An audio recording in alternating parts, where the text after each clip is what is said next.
Hello, welcome to another movie review of mine.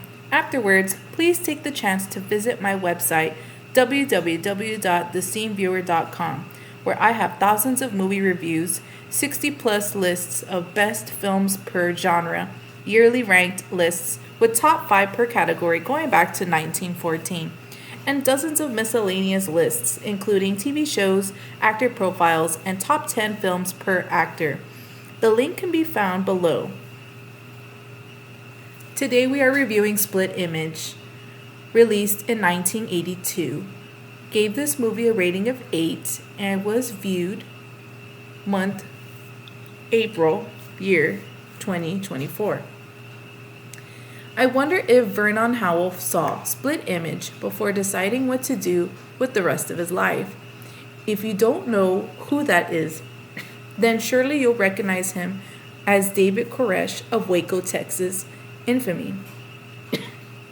There are eerie parallels, of course. Charles Manson and Jim Jones were there first. The makeup of their cults is almost similar to what's presented in the film. Yet what's missing the entire time is sex. It's the biggest reason, besides power, why the leaders are interested in having their own cult. Drugs can sometimes play a role too. The religion crap is just noise. I like how the film is heavy on the deprogramming stuff, but the biggest mistake the filmmakers made is not spending enough time on the brainwashing process. It's not that simple for a person to be converted in a matter of a few days. I say it'll take a year or longer for him to buy into the program because the messages have to be pounded through his head over and over. Another winning feature is the strong cast. Michael O'Keefe of The Great Santini, Karen Allen, Peter Fonda, James Woods, and Brian Denny. The last two worked together again in an even better film, Bestseller. If you watch the evolution of Danny Stanton's hair, it's the result of a bad diet. To come to think of it, there may have been drugs in the food in order for the brainwashing to happen, which explains why his head was feeling pain during the deprogramming. Then Amy said something about not having her period for the longest time, hence the low sex drive by the community overall.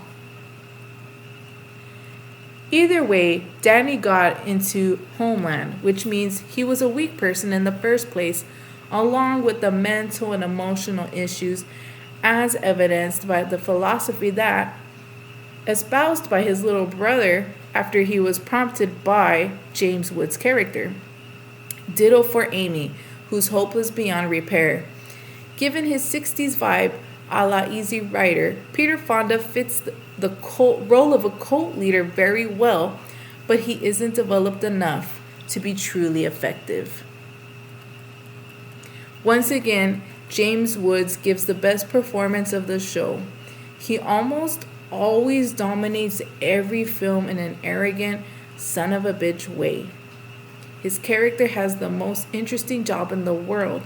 I bet he tells people in bars, "What I do for a living is kidnap young adults from cult groups, dry their brains out by using any means possible, and bring them back to their families." Yeah, it's interesting, fascinating, but enough of that bullshit. Now, get me a drink. All in all, Split Image is an impressive film that may have foretold the rise of David Koresh and his cult. Once again, thank you for joining me to this review. Check out my other reviews on my website at www.sceneviewer.com. Thank you.